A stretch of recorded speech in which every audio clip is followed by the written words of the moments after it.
আরে অনেকজনা তো নিজের বাপের কবর জিয়ারত করে না, অথচ পাথর চাবড়ি যেতে ভুলে না। যারা পাথর চাবড়ি যায়, যারা মাজারে যায় জিয়ারতের উদ্দেশ্যে, কখনো এটা শরীয়ত সম্মত নয়। লেখে রাগ করবেন না, গায়ে লাগবে কথাগুলো, কিন্তু ভাববেন আরে অনেকজনা তো নিজের বাপের কবর জিয়ারত করে না, অথচ পাথর চাবড়ি যেতে ভুলে না, বাপকে চিনে না। আরে শুনেলেন, যারা কবরে চাদর চড়ান, ওই মায়ের দিকে বলবো, ওই ভাইয়ের দিকে বলবো, ওই কবরে চাদর না চড়িয়ে শীতকালে কার্তিক মাসে খোঁজ লাও তোমার বাড়ির পাশে কোন গরিবের চাদর নাই, তাকে একটা কিনে দাও, অনেক বেশি নেকি পাবে। খাজা বাবার চাদরের প্রয়োজন নাই, দাতা বাবার চাদরের প্রয়োজন নাই, প্রয়োজন আছে তোমার। অনেকজন বলে দাতা বাবা, দাতা বলাই যাবে না, হারাম। কথাটা বুঝতে পেরেছেন না পারেননি? অনেকজন লিখেছে, গাড়িতে রেখে রেখেছে দাতা বাবা দান, সেই গাড়িতে জীবনে বরকত হবে না। কি বুঝলেন? সে গাড়িতে জীবনে বরকত পাবে না। দাতা সকলে বলুন কে? এ কথা বলেন না কেন? দাতা কে? আল্লাহ। দাতা হচ্ছেন একমাত্র আল্লাহ। তাহলে দাতা, আপনি দাতা কে শুয়ে আছেন? আমি যদিও নামটা জানি না ওই আল্লাহর ওলির, কি নাম? মেহবুব শাহ চিস্তি রহমতুল্লাহ আলাই। আমি জানিও না। কি বলেন? এই হজরত বলে দিলেন আমাকে, সভাপতি সাহেব আমার ভাইজান বলে দিলেন নামটা মেহবুব শাহ। তাকে দাতা বাবা কি করে বলো? অনেকজন গালিতে লিখে রেখেছে KGN, দোকানে রেখে দিয়েছে KGN, খাজায়ে গরিবে নওয়াজ। যারা দোকানে লিখে রেখেছো সেই দোকানে বরকত জীবনে পাবে না। এর থেকে বেবরকতি কথা আর কিছু হতে পারে না। আপনি লিখবেন, বাড়িতে যদি কেউ লিখতে চান, কি লিখবেন শুনেলেন? আমার বাড়ির দরজায় লেখা আছে ক্ষণিকালয়, কিছুক্ষণের জন্যে। আরবিতে লেখা আছে হাজা মিন ফজলি রব্বি। জিজ্ঞেস করুন উলামাদিকে, যারা কেউ লিখতে চাইবেন বাড়ির দরজায় যদি কিছু লিখতে চান, লিখবেন বাংলায় ক্ষণিকালয়, মানে কিছুক্ষণের জন্যে। হাজা মিন ফজলি রব্বি, আল্লাহর ফজলে। এ বাড়ি নাও থাকতে পারে, ঠিক কিনা কথা বলেন? এইগুলো লেখা ঠিক আছে। খাজা বাবার দান, দাতা বাবার দান, সেই দানে কখনো বরকত হবে না। দান তো, দাতা তো আল্লাহ, আল্লাহ দান করেন, মাল আল্লাহ দেয়, সব কিছু আল্লাহ দেয়। ওই জন্যে নিয়ত করে কোনো ভাই কোনো মাজারে যাবেন না। সব থেকে বড় জিনিস কি বুঝলেন? বীরভূম থেকে অনেকজন গালি দিয়েছে আমাকে, আপনাদের এই এলাকাতে কি শালাকে খালি পাই দেখে নেব, তো ওই জন্য আমি শালকায় এসছি, যদি থাকো একবার দেখা করো ভাই, দুচর আমাকে মেরে যাও, আমি দুয়াটা নিয়ে যাই। আমাকে একজন বললে, হুজুর আপনাকে ফেসবুকে গালি দেয়। বলে আল্লাহর কৃপা তো এগুলো, এর থেকে বড় দোয়া কিছু আছে? আমার বাপের 15-16 বার জানাজা হয়ে গেছে, আপনারা জানেন? আমার খালি একবার হয়েছে এখনো। কি? আমার বাপকে ফোন করে বলেছে আপনার ছেলে হাওড়া থেকে বাড়ি আসছিল, অ্যাক্সিডেন্ট হয়ে স্পট ডেড। আর আমাকে ফোন করে বলছে মৌলভী শওকত মারা গেছে মুর্শিদাবাদ থেকে জলসা করে আসতে, অ্যাক্সিডেন্ট। কি বুঝলেন? নম্বরটা থানায় যাচাই করলাম, দেখলাম একটা কাঠ মৌলবীর নম্বর। থানাওয়ালা বললে, বড়বাবু যে দুবো 2-4 পড়বে না স্যার, থুপটা আমাদের উপরে পড়বে, এটা আলেম মানুষ, ছেড়ে দেন, আমরা দেখে নিচ্ছি। কি বুঝলেন? ক্ষমা চাইলো, কি বলবো, আলহামদুলিল্লাহ, চলো ছেড়ে দাও। আপনাদের বীরভূম ডিস্ট্রিক্ট থেকে মসজিদের জন্য গেছে, পুরসাই মাদ্রাসায় গেছে, আমরা বাপ বেটা বসে আছি মাদ্রাসার অফিসে, 4-5 জন আছে, এই নানুর থানার এইদিকে বাড়ি হবে। গিয়ে সালাম দিল, বসো। আমি বাবুর্চিকে বললাম নাস্তা নিয়ে এসে করাও, নাস্তা করালো। দিয়ে তারা বলছে, হুজুর আমরা মসজিদের জন্য এসেছি, কিছু কালেকশনের জন্য বলে দিলে ভালো হতো। তো আমি বলছি, ইনাকে চিনেন? বলছে না। কাকে? শওকত সাহেবকে। বীরভূমের লোক যদি বলে শওকত সাহেবকে চিনি না, তাকে কি বলবেন? আমি বললাম তোমাদের ঘর জাপানে না হলে জার্মানে। বলে না বীরভূমে। আর না, মোটেই লয়, মিথ্যা কথা বলছো। বলছে না জি বীরভূমে। মানে এই মালটাকে চিনো না? বীরভূমের হাঁস মুরগিরা চিনে, ঠিক কি না কথা বলে? আর তুমি একে চিনো না। তারপরে বললে কোথায়? বললে আমাদের গ্রামটা আপনি চিনবেন না। বললে আমাদের বেরেলি গ্রাম। আমি বললাম আলহামদুলিল্লাহ, খুব ভালো কথা। আমার আব্বাজি আমাকে বলল, যাকে যাকে বলার একটু বলে কয়ে আদায় করে দাও। আমি আদায় করে দিলাম, যারা দাতা ছিল তাদেরকে বলে দিলাম দাও মসজিদের জন্যে। একটা কথা খালি লাস্টে বললাম, খানা খাইয়ে মাদ্রাসায় তাদেরকে, যদি আমি শওকতের বেটা তোমাদের মসজিদে গেলে তোমরা বেঁধে রাখতে, এটা হচ্ছে তোমাদের আখলাক। আর আমাদের আখলাক তোমরা আমাদের প্রিয়, গালি দিলেও প্রিয়। তাদের একজন হাত ধরে বললে, হুজুর সত্য কথা বলেছেন। আমি বললাম, আল্লাহ তোমাদেরকে হিদায়েত প্রাপ্ত করুক, তাছাড়া কিচ্ছু দোয়া নাই। তোমাদের প্রয়োজন পড়লে আবার এসো শওকতের বেটার কাছে। আপনি চলুন, ফতোয়া দিচ্ছে। দেওবন্দি মৌলবীদের সঙ্গে, আহলে হাদিস মৌলবীদের সঙ্গে হাত মিললে বিবির তালাক হয়ে যাবে, ফতোয়া দিচ্ছে। অথচ আমার এলাকায় দেখিয়ে দেবো, আমার কাছে গোপনে এসে বলেছে মসজিদের ছাদ দিতে পাচ্ছি না। আমি নাম করব না, আমি দাতাকে বলেছি, এই আমার ভালোবাসার লোক, ছাদে যে সিমেন্ট লাগবে তুমি দিয়ে দাও। বলে, হুজুর আপনি বলেছেন, পাঠিয়ে দিচ্ছি। সব দিয়ে দিয়েছে। আমি খালি তাদেরকে জিজ্ঞেস করেছি, দেওবন্দি মৌলবী, আহলে হাদিস মৌলবী, এদের সঙ্গে মুলাকাত করলে বিবির তালাক পড়বে, এরপরে বলো দেওবন্দিদের টাকায় মসজিদে ছাদ দিলে সেইখানে কার কার বইয়ের তালাক পড়বে? তারা চুপ। আমরা ওই মৌলবীকে ঝাঁটা মেরে তারা মসজিদ থেকে গোমরাহ বাদ্দিন।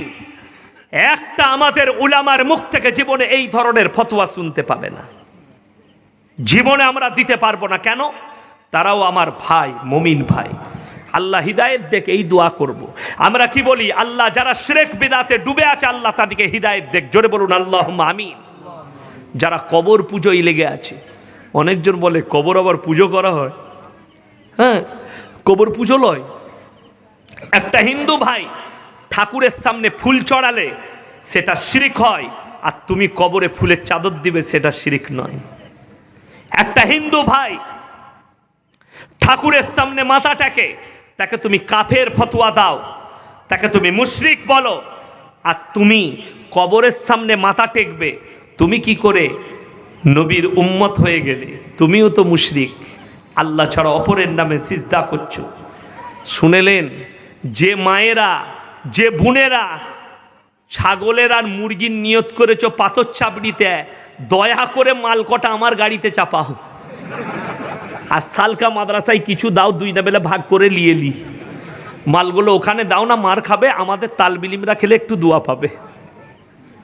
বুঝতে পেরেছেন না পারেননি? কেউ যদি নিয়ত করে থাকেন ছাগল আমি একটা পাথর চাবড়িতে দেবো, আল্লাহর ওয়াস্তে ইস্তেগফার করুন, আর ওই ছাগলটা সালকা মাদ্রাসার ইতিম আর মিসকিনকে খাওয়ান, আপনার পরকালটা সুন্দর হবে। চলে বলুন সুবহানাল্লাহ। কেন? আমি বলে যাচ্ছি, আল্লাহর কসম, আল্লাহর কসম, কেউ যদি পীরের নামে, কবরের নামে, মাজারের নামে, গাছের নামে, ঠাকুরের নামে কেউ যদি মান্যত করে, 1000 বার বিসমিল্লাহ পড়ে জবাই করলেও সেটা মুসলমানের জন্য বৈধ হবে না। যদি বলেন কেন? ইন্নামা হাররামা আলাইকুমুল মাইতাতা ওয়াদ-দামা ওয়া লাহমাল খিনজির ওয়া মা উহিল্লা বিহি লিগাইরিল্লাহ। প্রবাহিত রক্ত, মরা জন্তুর মাংস, শুয়োরের মাংস আল্লাহ ব্যতীত অপরের নামে উৎসর্গিত জিনিস হারাম। তাই তোমরা আল্লাহ ব্যতীত অপরের নামে উৎসর্গ হলে সেটা মুসলমানের জন্য বৈধ নয়। তাতে সেটা কবরের নামে হোক, ঠাকুরের নামে হোক, গাছের নামে হোক, পীরের নামে হোক, কোনো হালতে জায়েজ হবে না। আপনি যদি নিয়ত করেন, আমার মায়েরা, ভাইয়েরা, আমার ছেলে যদি চাকরি পায়, আমি গ্রামের মানুষকে একটা গরু কুরবানি করে সকলকে খাওয়াবো, আলহামদুলিল্লাহ, ভালো মান্য। আমার ছেলে যদি ফার্স্ট হয়, সালকা মাদ্রাসায় 2টো কোরআন দেবো, আলহামদুলিল্লাহ, ভালো নিয়ত, কোনো দোষের নাই। ওই জন্যে আপনি যখন কাজ করবেন সবাই দোয়া করবেন, আল্লাহ জানো শিরক বিদআতকে মিটিয়ে দেখ। জোরে বলুন আল্লাহুম্মা আমিন। বীরভূম ডিস্ট্রিক্টে সব থেকে বেশি মাজার আছে, ঠিক কি না? কথা বলে, অলিতে গলিতে মাজার। এই দুবরাজপুরে দেখেছেন একটা খুব সুন্দর মসজিদ আছে, মসজিদ হয়েছে না হয়নি? আমার ড্রাইভার একদিন বলছে, হুজুর এইখানে আসরের নামাজটা পড়ি। আমি বলি, তুই কি আমাকে মার খাওয়াবি নাকি? ঢুকলি আমাকে বাঁধবে, আমি তো স্টাম্প লেগে আছে আমার উপরে, ঠিক কি না? স্টাম্প লেগে নাই, দেখলি তো চিনে নিবে। মাঝে মাঝে এমনি বাজারে কেউ দেখলে, ওই তো সালা মালটায় দেখ, এটাই বলে আমি বলে স্টাম্প লেগে আছে, এইখানে নামাজ পড়ি না, বাইরে থেকে দেখ। আমার ভাই, অনেকজন বলে দেওবন্দিরা মসজিদে ঢুকলে মসজিদ ধুতে হয়, এর থেকে বড় খারাপ কথা কি আছে?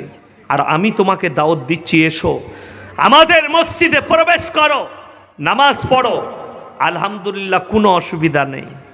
আমার মাদ্রাসার দরজায় দুটো বেরেলি গ্রামের লোক এসে দাঁড়িয়ে কি বলছে জানেন? আসসালামু আলাইকুম। ওয়ালাইকুম সালাম। কি ব্যাপার? বললে হুজুর ভেতরে ঢুকে দেখতে পারি? এমন কেন, কে বাধা দিল? কোনো তো অসুবিধা নেই। কোথা থেকে এসছেন? অমুক গ্রাম। বলে আমরা বেরেলি গ্রামের, তো ঢুকতে দিবেন কিনা? বলে এই আখলাখ তোমাদের, ওই আখলাখ আমাদের নয়, এসো পেরিয়ে এসো। বাবুর্চিকে বললাম স্পেশাল চা বানান, খাওয়াও। চা খাওয়ালাম। তারা হাতে ধরে বললে হুজুর সত্যিকারই আপনাদের আখলাখ যারা বলে আমরা পেছন থেকে শুনেছি মিথ্যা কথা। পরিবেশ শুনেলেন, ব্যবহার দেখান, সে যেরকমই মানুষ হোক, একটা অমুসলিম হলেও আপনার ব্যবহার যদি ভালো হয় আল্লাহ তাকে আপনার ব্যবহারে ঈমান দান করে দিবে। আমি জানি না, রোজার 1 মাস আগে আমার 24 পরগনায় জলসা ছিল। একটা ছেলে হঠাৎ ফোন করে বলছে, আমি সালাম দিলাম, উত্তর দিল, বলে আমি 5 বছর জলসা শুনি হুজুর আপনার, আল্লাহ আমাকে ঈমান দান করেছে, আমি ইসলামও কবুল করে নিয়েছি। জোরে বলুন সুবহানাল্লাহ। তো আমি পোস্টারে আপনার নাম দেখলাম, আমি আজকে ভাগ্যবান যে আপনার সঙ্গে দেখা হবে। আমার পার্সোনাল দেখা করতে চাই, পার্সোনাল আমার কামরায় আমি ডেকে পাঠালাম, এলো ছেলেটা, ইসলাম কবুল করেছে, নামাজও পড়ে, কোরআনও পড়া শিখছে, রমজান মাসে 30টা দিন তারাবি পড়েছে। জোরে বলুন সুবহানাল্লাহ। 30টা রোজা রেখেছে। তো আমার পাশে বসালাম, আমার দাস্তারখানে বসিয়ে খানা খাওয়ালাম। তো পানি খেতে চেয়েছে, আমরা দাও পানি দাও গিলাসে, খেয়েছে, একটু বেঁচে গেছে, সেই পানিটাই আমি পান করেছি। তো বললে হুজুর আমার এঁটো আপনি পান করলেন?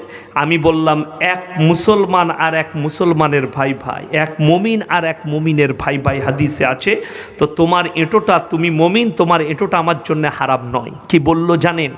আল্লাহর কসম, খালি পড়েছি আর আপনাদের মুখ থেকে শুনেছি, আজকে বুঝতে পারলাম আপনাদের মতো উলামাদের ব্যবহার যদি এত ভালো হয়, আল্লাহর হাবিবের ব্যবহার কত ভালো ছিল। জোরে বলুন সুবহানাল্লাহ। এটাতে খুশি হলাম। দেখুন সে কি বলল, যে আজকে আমি বুঝতে পারলাম আমার ইসলাম কবুল পড়া সাকসেসফুল হয়ে গেল আপনাদের ব্যবহারে, আখলাকে। আপনি ব্যবহার দেখান। আমি তো আজকে আবার বললাম যে কোনো অমুসলিম ভাইয়ের অনুষ্ঠানে মুসলমানের যোগদান করা যাবে না, বাকি আপনি সব করতে পারেন। নবীজি বলেছেন তোমরা দেখো না তোমার বাড়ির পাশে কে বসবাস করছে, ক্ষুধার্ত হলে খাবার দাও, বস্ত্রহীন হলে বস্ত্র দাও, সে দলিত হোক আর আদিবাসী হোক, সে হিন্দু হোক আর যেই হোক, সে বিপদে পড়লে তার পাশে দাঁড়াও। এটা নবীজি সাল্লাল্লাহু আলাইহি সাল্লামের আদর্শ। কিন্তু তার অনুষ্ঠানে যোগদান করবে, এটা আমার আল্লাহ মেনে নিতে পারে না। লা ইলাহা ইল্লাল্লাহ ওয়া লা ইলাহা ইল্লাল্লাহ।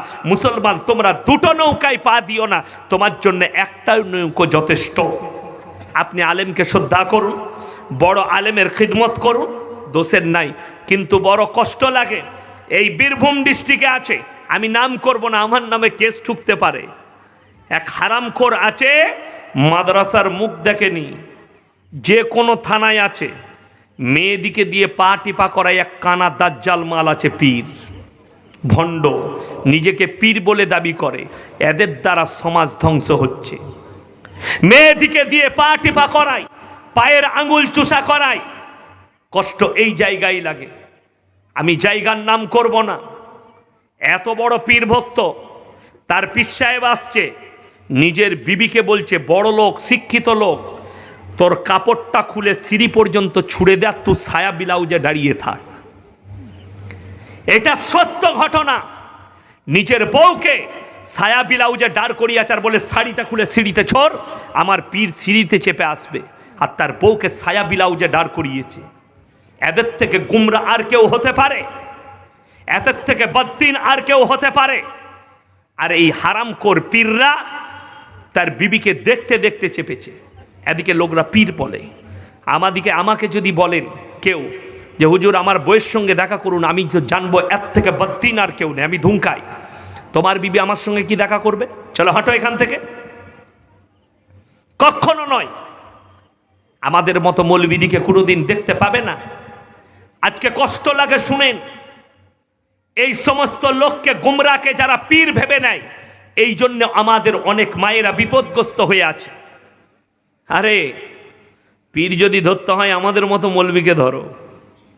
জীবনে তুমি আমার সামনে আসতে পাবে না, জীবনে তোমার সামনে আমি যাব না, আমার কাছ থেকে পর্দায় থাকতে হবে। এটা আসল পীর না নকল পীর? কথা বলে না?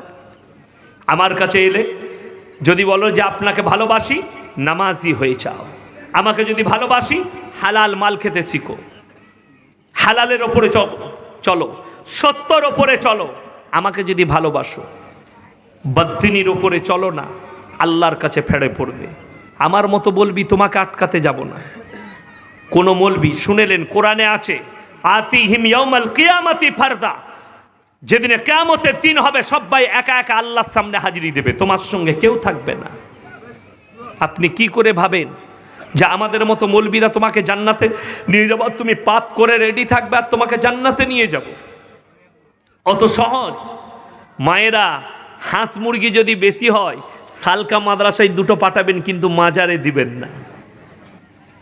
পাথরচাবড়িতে জানেন প্রত্যেক দিন মেলার সময় ক্যান্টিনার যায়, কন্টেনারগুলো, কন্টেনার জানেন, লরির কন্টেনারের টাকা লোড হয়, রাজ্য সরকারের অফিসে চলে যায়, ওই মাল কটা রাজ্য সরকারের। যে টাকাটা পাথরচাবড়ির ডিব্বাতে দিতে যাও, ওই টাকাটা পাথরচাবড়ির ডিব্বায় না দিয়ে তোমার গ্রামের ইমামকে দাও, তুমি সফরে থাকলে তোমার লেগে দোয়া করবে। এটা মাথায় রাখবে। তোমার পাশের গরিবকে দাও, অনেক দোয়া পাবে। কিন্তু ওই ডিব্বায় টাকা দিলে ওই টাকাটা চলে যাবে রাজ্য সরকারের কাছে। ওইখানে গিয়ে আসল কথা জানেন, এক একটা দোকান যেগুলো আছে কিসের, মোমবাতির, আগরবাতির, ধূপকাঠির, গোলাপ পানির যেগুলো আছে, আপনি এক একটা দোকান 5 লাখ 10 লাখ টাকা করে ডাক আছে বছরে। এ ঠিক বলছি না ভুল বলছি? আমি মাল সব খোঁজ রাখি। 5 লাখ 10 লাখ কেন? ওইখান থেকে গোলাপ পানি কিনে নিয়ে যাবে, বলে এটা বাবার নামে, ধূপকাঠিটা বাবার নামে, চাদরটা বাবার নামে, আর ওই মাল কটাই আবার ঘুরিয়ে দোকানে আসবে। সব চলছে খালি ঘুরি ফিরি চলছে ওই মাল কটাই। বড় কষ্ট লাগে। ওই টাকাটা ওইখানে খরচ না করে নামাজের পার্টিতে বসে যাও, আর ওই টাকাটা গরিবের পেছনে, এতিমের পেছনে, মিসকিনের পেছনে খরচ করো। যেখানে দিন শিক্ষা দেওয়া হয়, ইলমের শিক্ষা দেওয়া হয়, ওই জায়গায় খরচ করুন, মসজিদে খরচ করুন, আপনি বেঁচে যাবেন। বীরভূমের প্রত্যেকটা ভাইকে বলে যাব, আজকে হাত তুলে বলুন তো 5 ওয়াক্তের নামাজি কে কে হবেন? হাত তুলেন সকলে জোরে একবার বলুন ইনশাল্লাহ। এই বীরভূমের লোকগুলো গরু খাচ্ছে, আর গরুগুলো তোমরাই পাচার কোচার, গলার আওয়াজ নাই, হাসছে। জোরে বলুন ইনশাল্লাহ। নামাজ কেউ কাজা করবেন না, আজ থেকে নিয়ত করেলেন। প্রত্যেকটা ভাই রমজানের রোজা রাখবেন 30টা। আর লাস্ট এটাই বলবো, জাকাত যাদের ফরজ হয়েছে জাকাত অবশ্যই দিবেন। লেখে নিয়ে যান, যাদের জাকাত ফরজ হয়েছে অথচ জাকাত আদায় করেননি, রমজান মাসে এখনো বাকি আছে, তারা জাকাত বার করে জাকাতের প্রাপ্য লোকের কাছে জাকাত পৌঁছে দেন। যাদের বাড়িতে সোনা আছে, বিবির 15 ঘড়ি 20 ঘড়ি, অথচ জাকাত আদায় করেনি, তাদেরকে বলবো জাকাত বার করে দাও, তা না হলে আল্লাহ তোমার মালকে কেড়ে নেবে।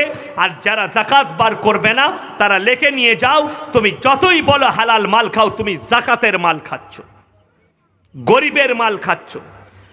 জাকাত তোমার ফরজ হয়েছে, টাকা আছে, জাকাত দাওনি, জাকাত বার করে দাও, তা না হলে তুমি জাকাতের মাল খাচ্ছ। ওসর তুমি বার করে দাও, ধান লাগালে ওসর বার করে দাও। 1 লাখ টাকা যদি বস্তা ধান হয়, তাও 20 বস্তায় 1 বস্তা ওসর দিতে হবে। আপনার রিহাই নাই, আপনাকে দিতেই হবে। ওটা তোমার নয়, ওটা এতিম মিসকিন গরিব গুরবর। মুসলমানদের বরকত কেন হয় না? আজ থেকে নিয়ত করেন 3টে কথার উপরে সবাই আমল করব। কটা বললাম? কথা বলেন কটা? তিনটে, ওয়া আতিদাল কুরবা হাক্কাহু আল মিসকিন ওয়া ইবনাস সাবিলি ওয়া লা তুবাদ্দির তাবদীরা ইন্নাল মুবাদ্দিরিনা কানু ইখওয়ানাশ শায়াতিন ওয়া কানাশ শাইতানু লিরাব্বিহি কাফুরা। ওয়া আতিদাল কুরবা, আমি আল্লাহ যাদেরকে মাল দিয়েছি তারা সব থেকে প্রথমে কাছের গরিবের পেছনে খেয়াল করবে, তার পেছনে খরচ করবে। ওয়াল ইয়াতামা ওয়াল মাসাকিন, তারপরে দেখবে এতিম আর মিসকিন কোথায় আছে। ওয়াবনাস সাবিলি ওয়ালা তুবাদ্দির তাবদীরা, আর তোমরা দেখবে তোমার দরজায় মুসাফির এলে তাদের তোমরা খেয়াল রাখবে। দরজায় যদি ভিক্ষুক আসে, মাদ্রাসাওয়ালা আসে, তাদের তোমরা খেয়াল রাখবে। আল্লাহ তোমাদের মালে বরকত দেবে। এই তিনটে লোকের পেছনে মালকে খরচ করুন। আল্লাহ মাল কাটবেন কখন? ইন্নাল মুবাদ্দিরিনা কানু ইখওয়ানাশ শায়াতিন, যারা অপব্যয় করে তারা শয়তানের ভাই। শয়তান জান্নাতি না জাহান্নামী? জাহান্নামী। তার ভাই যে হবে সে জান্নাতে যাবে। শয়তান শুনেলেন শয়তানের ভাই কখন হয়? হালাল মালকে, তোমার পয়সা উপার্জন করা পয়সাকে সুদেতে খরচ করা, মদেতে খরচ করা, গাঁজায় খরচ করা, নেশাতে খরচ করা, আপনার গান বাজনায় খরচ করা, জুয়াতে খরচ করা, লটারিতে খরচ করা, অবৈধ কাজে খরচ করা, এই সমস্ত কাজগুলো যারা করবে এগুলো হচ্ছে শয়তানের ভাই। আল্লাহ তখন তাদের মালকে কেড়ে নিবে। যারা হালাল পথে চলবে, যারা যাকাত দেবে, যারা দান খয়রাত করবে, যাদের পয়সা ভালো জায়গায় খরচ হবে, আল্লাহর কসম তাদের মালে আল্লাহ কোনোদিন কমিয়ে দিবে না। আপনার টাকাটা সৎ জায়গায় খরচ করুন, ভালো জায়গায় খরচ করুন। সবাই করবেন? জোরে বলুন ইনশাল্লাহ। ভালো জায়গায়, সৎ জায়গায় খরচ করুন, আপনি মালে বরকত পাবেন। আপনার বাড়ির পাশের কোনো তালবিলিম বাইরে পড়াশোনা করে, উত্তরপ্রদেশে পড়ে, গরিবের ছেলে, পয়সা নাই, তাকে 500 টাকা দেন, এলে আমি দিচ্ছি 500 টাকা, যা পড়তে যা, খরচ করবি, আপনি নেকি পাবেন। কোনো স্কুলে পড়ে গরিবের মেয়ে, গরিবের ছেলে, বই কিনতে পারছে না, তাকে টাকা দেন, আপনি ভালো জায়গায় খরচ করলেন। গরিবের মেয়ে বিয়ে দিতে পারছে না, তার পেছনে খরচ করুন, ভালো জায়গায় করলেন। আপনার মাদ্রাসায় 1 বস্তা চাল দিলেন খাওয়াবার জন্যে, ভালো জায়গায় করলেন। আপনার মসজিদের কাজ আছে, আপনি টাকা দিলেন, ভালো জায়গায় দিলেন। আল্লাহর কসম, এই সমস্ত জায়গায় যদি টাকা খরচ করো এর বদলা পাবে। কিন্তু যদি অবৈধ জায়গায় খরচ করো তার বদলে তোমাকে হিসেব আল্লাহর কাছে দিতে হবে। আল্লাহ তাআলা আমাদের সকলকে হেফাজত করুক। জোরে বলুন আল্লাহুম্মা আমিন। আল্লাহ তাআলা আমাদের সকলের ঈমান আমলকে আল্লাহ কবুল করুক। আমাদের দ্বীনের মধ্যে আমাদের খিদমতকে আল্লাহ কবুল করুক।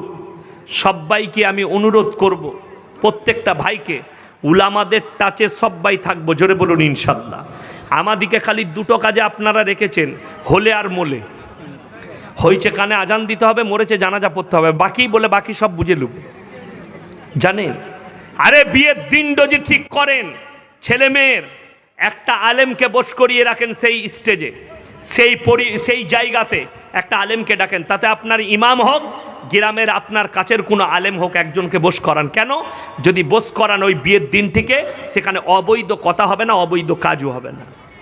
আমাকে রোজার আগে একটা ছেলে ফোন করেছে, বিয়ের দিন ঠিক করতে গেছে, কোন জেলার বলে নাই, বলছে হুজুর আমি বিয়ের দিন ঠিক করতে এসেছি, বিরাট বিপদে। কি বলে? মেয়েরা বলছে নাকি যে আমাবস্যার রাতে বিয়ে করা যাবে না। আমি বললাম মোটেই করিস না, কালো ছেলে হবে।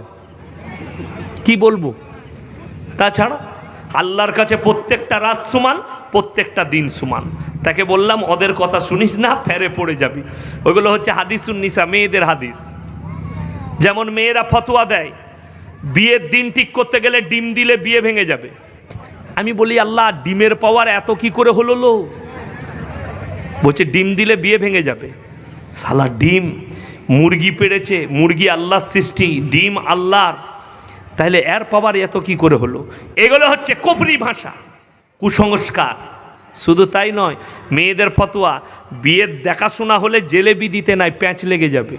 আমি চিন্তা করি আল্লাহ বিয়ের দেখাশোনাতে যদি জিলেপি দিলে প্যাঁচ লেগে যায়, যে বেটা জিলেপি তৈরি করছে তার বেটা বিটির তো জীবনে বিয়ে হবে না, সে তো প্যাঁচ মেরিয়ে গেছে, তার আর বেটা বিটির বিয়ে হবে? এগুলো হচ্ছে কুসংস্কার, মেয়েদের হাদিস। আর এই হাদিস যে পুরুষরা মানবে সে বিপদে পড়বে, ফেরে পড়ে যাবে। এই মানুষ মরে গেলে কতগুলো ঝামেলা, সে মরার উপরে খাড়া দাঁড় করিয়ে দেয়। কারা? মেয়েরা। মরে গেছে 4 দিনে, 3 দিনে, সাঁতার পায়দা ঘাটে উঠা, 9 ফুল 40 দিনে। ও কি বুঝলেন, খালা মরে গেছে ও এইছে, ও 4 দিন করছে, 4 দিন। কি বুঝলেন, 4 দিনে সকালবেলায় উঠে লুচি বেলছে, খালা চলে গেল গো, খালা মরে গেল গো, কবরে যা খালি লুচির বেলুনে করে বাড়ি মারবে তোদিকে। 4 দিনে কোথায় পেলি? ও ওই কাঞ্চে। আর ওই দেখবেন আমাদের দেশে বললেই দোষ হয়ে যাবে, এই গাঁয়ের মেয়েরা বলবে ওই আটকুড়ের বেটা মৌলবীকে জীবনে দাউদ দিবি না। বুঝলেন, এই মায়েরা মরা ঘরে যায় কেন? খালি খেতে। কি বুঝলেন, খাবার লেগে যায়, খাবার ডিজাইনই আলাদা। কি বুঝলেন, মরা ঘরে পানি পায় আর না পায়, যদি খাবার না পায় তা আগুন লাগিয়ে দিবে, একদম ছেড়ে ঝামেলা খাবার না পেলে। এটাই তো আমাদের সমাজে চলছে, খাবারের আইটেম। এই বাপ মরে গেলে অনেকজন মিলাদ দেয়, বুনাইকে বলতে যাচ্ছে, চাচাকে বলছে, প্রতিবেশীকে বলছে, গাঁয়ের নেতাকে বলছে, মোড়লকে বলছে, সবাই কি বলে বেড়ায়, এমন বলছে দাওয়াত দিয়ে বেড়াচ্ছে মনে হচ্ছে ওর বাপের বিয়ে। 40 দিনে মিলাদ পেলে কোথায়? কেউ যদি বলে 40 দিনই মিলাদ দিতে হবে, বেদাত, চলবে না। দোয়া যে কোনো দিন আপনি করতে পারেন, মসজিদ থেকে বাপের জন্য দোয়া করা যাবে না? যাবে না, কথা বলেন। বাপের জন্য যে কোনো জায়গা থেকে দোয়া করতে পারেন। আপনি ইমাম সাহেবকে বললেন, হুজুর আমার বাপের জন্য দোয়া করবেন, আল্লাহ যেন আমার বাপকে জান্নাতি করে। আমি বলবো আল্লাহ আপনার আব্বাকে জান্নাতবাসী করুক। এটা দোয়া হলো না? হলো না? কি বলছেন? দিন ধ্যান করে, খানা করে, কপচি লড়িয়ে বলছে, শুনেলেন যারা বাপের জন্যে 40,000 50,000 খরচ করে মিলাদ করো, বিরিয়ানি করে, ওই টাকাটা মসজিদ মাদ্রাসায় দাও, সাদকায়ে জারিয়া করো, কিয়ামত পর্যন্ত তোমার বাবা মা নেকি পাবে। জোরে বলুন সুবহানাল্লাহ। মসজিদে যদি কেউ বাপের নামে সাদকায়ে জারিয়া করে, কিয়ামত পর্যন্ত নেকি পাবে, লেখে নিয়ে যান। আমার আব্বা চলে গেছে, আমি খরচ করব না, 40,000 আছে, 20,000 টাকা সালকা মাসে, 20,000 টাকা সালকা গিরাম মসজিদে। আমি বলছি কিয়ামত পর্যন্ত নেকি পাবেন। কিন্তু দুঃখের বিষয়, সালকা মাদ্রাসায় আর মসজিদে দিলে কেউ জানতে পারলো না, ওরা বিল কেটে দিয়ে দিল, মসজিদে বিল ফেটে দিয়ে দিল, ওরা মসজিদে কাজে লাগালো, কেউ জানলো না। কিন্তু খানা করলে সবাই বলবে খানা করেছে, বড় মারাত্মক খানা করেছে, লোকে জানতে পারবে। আর এগুলো তো সব মেয়েরা পরিচালনা করছে। বিয়েতে ঝামেলাগুলো কোথা থেকে আসে? পুরুষদের কাছ থেকে, মেয়েদের কাছ থেকে। আমি একটা আমার ছাত্রর বিয়ে দিতে যাচ্ছি, গাড়িটা বললে গুসকারার কাছে দাঁড় করা, মানে দাঁড় করা, কি বলছে দেখি। তার ভাইটা এলো, 2টো ডাব কিনে দিলাম। বললো ডাবগুলো কি করবি বে? বলছে ওই যে হুজুর, মেয়ের মা আর বাপ যতক্ষণ না বিয়ে পড়ানো হবে ততক্ষণ খেতে পাই না, ওই জন্য তাদেরকে প্রথম ডাবটা খাওয়াবো। আমি ঠিক আছে। আমি গিয়ে আরেকটু দূরে দাঁড়ালাম, আমার ড্রাইভার করে ছুরি কিনে লিয়াই, ছুরি, মুখটা কাটা ছিল, ফুটো করে 2টোই চালিয়ে দিলাম। ওইখানে গিয়ে খুঁজছে, বলে হুজুর তো খেয়ে নিয়েছে 2টোই। কি বুঝলেন? আমি তাদেরকে বললাম যে ওর মা বাপকে বলগা পুকুরের পানি খাবে।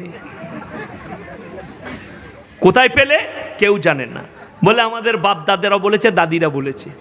এই দাদির হাদিস দারুণ। এই রোজার মাসে দেখবেন অনেক মেয়েরা, কি বুঝলেন, কি ফতোয়া দেয়, আলু সকালবেলায় উঠে সবজি কাটছে রোজার দিনে, ফু থু, কি হলো? বলছে আমার দাদি বলেছে থুপ গিললে রোজা হবে না। তো দাদিও কেলানি খাবে আর তুও খাবি। কি বুঝলেন? আর আমরা মৌলবীরা বলছি অসুবিধা কিচ্ছু নাই, যেমনভাবে স্বাভাবিক থুপ ফেলি, স্বাভাবিক ভেতরে যাই, অসুবিধা নাই, রোজা ভাঙবে না। যেমন মেয়ের, এই আমাদের অনেক পুরুষরা কি বলে জানেন, আমার বউ না যা তা পরেজগার। এবে খেপিবে, পরেজগার কি? কেন? বলছে রোজার মাসে আমার বউ বলেছে একদম কাছে শুতে পাবে না। আবে আমাদিকে জিজ্ঞেস কর, আমরা তো বইয়ের গলায় হাত রেখে শুই। আপনারা হাসছেন, বাস্তব বলছি। এগুলো মেয়েদের ফতোয়া। কে বললে শুতে পাবে না? স্ত্রীর সঙ্গে শুতে পাবে, দিনে হোক রাতে হোক, যেটা শর্ত, স্বামী স্ত্রী মিলন থেকে দূরে থাকতে হবে। তাও কারুর যদি উত্তেজিতভাবে তারাবির পরে যদি স্ত্রী মিলন করে কোনো দোষের নাই। শাহরির আগে সে কি করবে, গোসল করে নিবে স্বামী স্ত্রী। এখন তো আধুনিকের যুগ, ঝামেলাই নাই।